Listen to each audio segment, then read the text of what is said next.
Okay, this J Sipp and I just skipped class with the progress report. The progress report. What's going on? It's your girl Lalaa Shepard. This is a new episode of Skipping Class presented by the Progress Report. And today I got my man J Sipp in the building. What's good? What's good, man? How you doing? I'm doing great, man. I just got to thank you for the continued support of me, the Progress Report, man. You've been supporting me over the years, and that truly means a lot. No problem, no problem. Y'all supported me, y'all helped me out the same way. So, teamwork make the dream work. Damn right, man.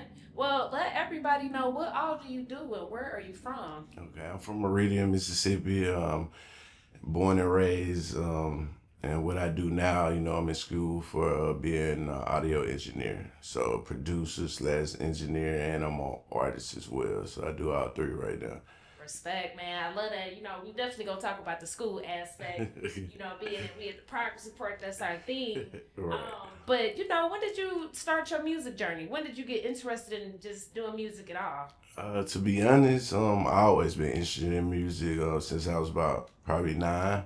My dad, he used to own clubs, so I got a different point of view of it, way back then, and I kind of wanted to start I started when I was 18, 19, dropped the song with DG Yola, but after that I kind of really didn't know what I was doing, so I was I want to stop and kind of learn a little bit more before I start this journey back. If I'm gonna do it, I want to do it the right way this time. 100%. Wait, did you say you did a song with DG Yola? Yeah. What?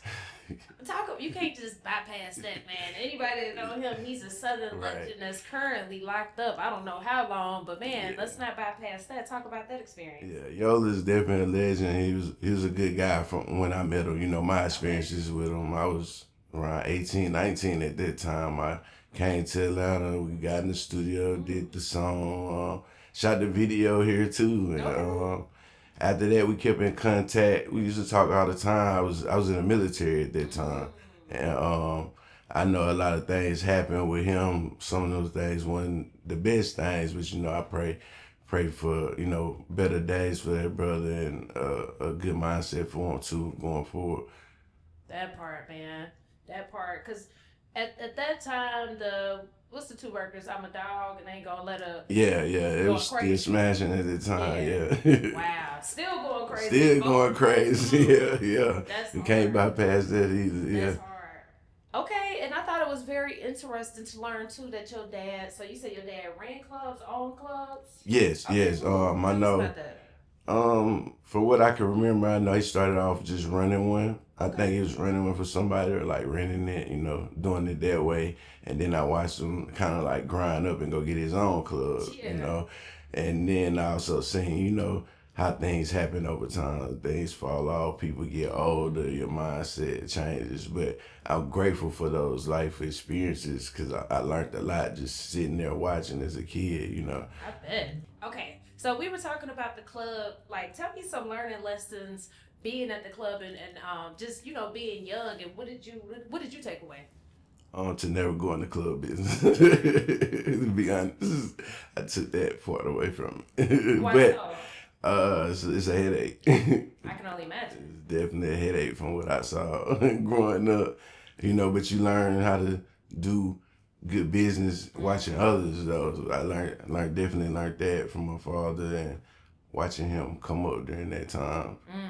So, but yeah, definitely don't go in the club business. So, okay, now but give me a couple examples as to I personally understand, but say for instance, paint a picture for people that ain't never experienced the club from that aspect. For instance, if something happens to somebody in that building, you're liable for that. No matter if it has anything to do with you or not. As soon as they come on that property, everybody's life is in your hands. It's one. Two, what goes on outside in the parking lot, that's on you too. So just that and keeping everything stocked up was what I remember from that time. That's real. Yeah. That's real. And can you relate just anything that you learned in the club to the music business at all? Yeah, it's kind of goes hand in hand. Yeah. You can't do one without the other, kind of. You know, can't make money without the other one. That's true. Doing it. So that's kind of what I got from it. Yeah, no, that's real. Now, when you did talk to your dad and, you know, your parents about wanting to do music, what was their reaction? Oh, my mom, you know, she kind of don't understand it, but she likes the fact that that's a therapy for me, you know. That's a release for me to do that. But she just sees me doing big things and like, so I don't know what that means, but I'm happy, you know. Yeah. You know, get different accomplishments we get on the way up, you know. They're happy, but she don't know what it means. Nah, 100%. But I feel that. I feel like for the longest, my peoples ain't never understood what I was doing down right. there. Like, the progress with it, so I get it. Right. So talk about some of those accomplishments, man, because you definitely accomplished some things, Spotify, Apple Music wise. So let's talk about it. Spotify earned my first plaque earlier this year for over 150K streams. That was a small milestone for me, you know, to me, but you know, it's a big thing for us because people are still striving just to get their music playing in their playlist. The next one, we debuted it, the John Wick Chronicles on Apple Music. It came in at number 39, but it ended up going up higher to number 19. And then we got a spot on Amazon bestsellers, and I think the highest we went was number 2 that day. Okay. So that was definitely dope to see that, just to be able to compete with the bigger artists, you know, see your face up there. So it's motivation more than anything, you know. 100%, man. You definitely should be proud of yourself because one thing about it with this music thing, everything is an accomplishment in itself. Right. Sure, especially, you know, when you want to come up, you know, and you are competing with big major system behind it, you know, so that's hard. How would you put your sound and style into words? I'm different. I think I'm like me. A lot of people say I sound kind of like MoneyBagg Yo, but I feel like he sound like me. I was rapping first, so that's my take on that. I love MoneyBagg Yo music. He's on my playlist all the time, so definitely a dope artist. I like to work with him too. But besides that, I'm kind of just still working on my craft, kind of, you know, trying to make it stand out a little bit more, and you know, trying to build a fan base up as well at the same time. Hell yeah, I feel that, man. And you know, I definitely want to get into the school aspect. You know, talk about learning. You know, you continue student of the game. If you go to school for audio engineering, like, man, kudos to you. Like, I be telling people, like, man, it's no matter how much you think you know in this game specifically, you don't know. Never a bad thing to enhance your skills. So talk about it. Enhancing the skills, man. That kind of like opens the door for you. If it depends on what your goals are in the game. That's true. And then mine with me is kind of like, okay, if it don't work this way, I'm gonna get in this way. And then, you know, if I wanna build my business or whatever, that's kind of my way of breaking the bank, because I got this skill. Like, who else you gonna choose for? so that's how I look at it. I love it. Smart. And how has that, like, what type of, has it taught you any more patience or more respect for the craft? Oh yeah, definitely more respect. Once you see the other side of it, man, it's a lot of work. It's a lot of work to make people sound good, man. A lot of work and a lot of hard work, and it ain't no shortcutting around that work either, man. Like, you just gotta put it in. Even the days you don't want to do it, you gotta go do it, you know. Hell yeah. And then you learning it by the book, you know. Once you go to school, you know, they teaching you the politically correct terms, how to say this and that, and you know, once you learn that, you know, okay, dang, I'm behind a little bit. I need to get back on there. I got to keep studying because it's some things I should know right now. That's real. So it definitely helps, man. I salute anybody that's going through that process right now. 100%, man. Salute to you again. Thank you. So can we talk about just, you know, what it looked like being an independent artist? You know, tell me what it looked like every day for you. What your days look like, your weeks look like. Oh man, computer screens. Yeah, for real. Computer screens, the Mac, traveling, hopping state to state, leaving those stone unturned. Basically, my grind. A lot of things that's working for me don't work for other artists. Like, I might go do a slot in the city where I ain't from, and even if 3-4 people follow me, that's 3-4 new fans, you know, you touched out there. And then if you registered the right way, you gonna be taken care of anyway when you go out there and do those shows. So that's how I really got my buzz going, just stepping out there with the best, the rawest of the competition, because you never know who you're gonna be going against when you get out there. And it's a lot of talented artists. Sure. They just don't know what they're doing.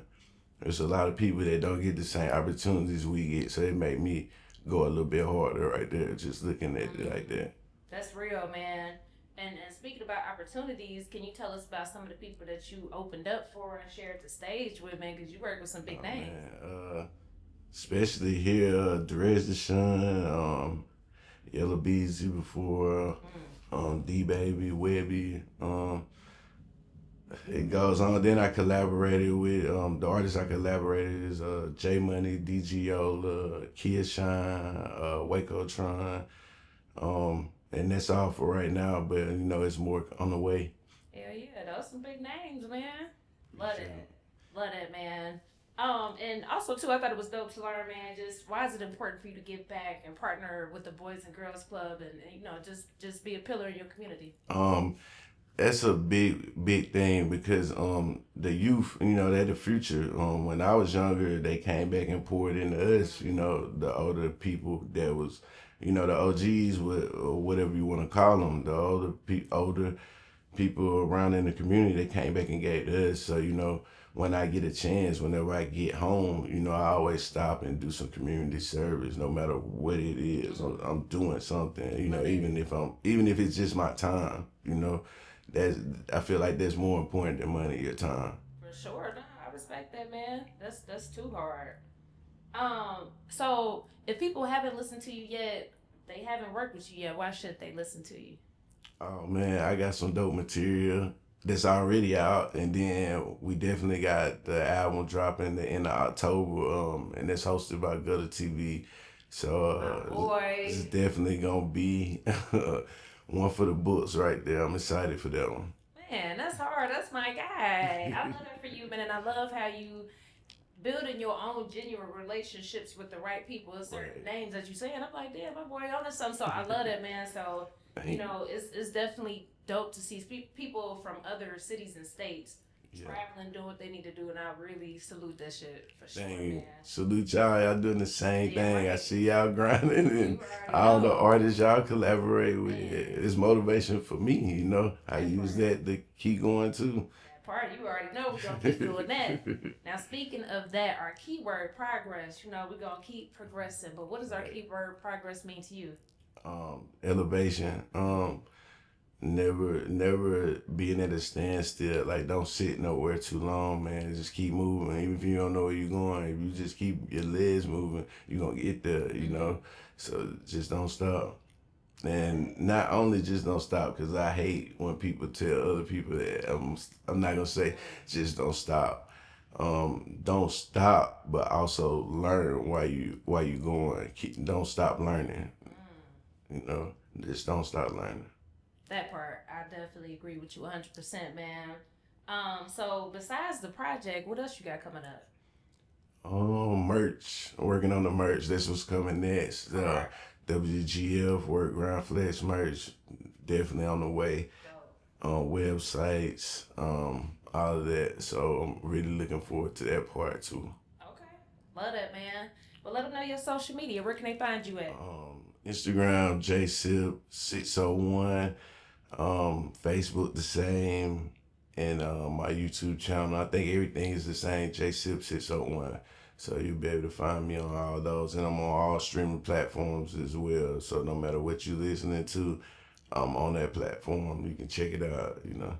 That part. Appreciate it. Yes, sir, man. The Progress Report.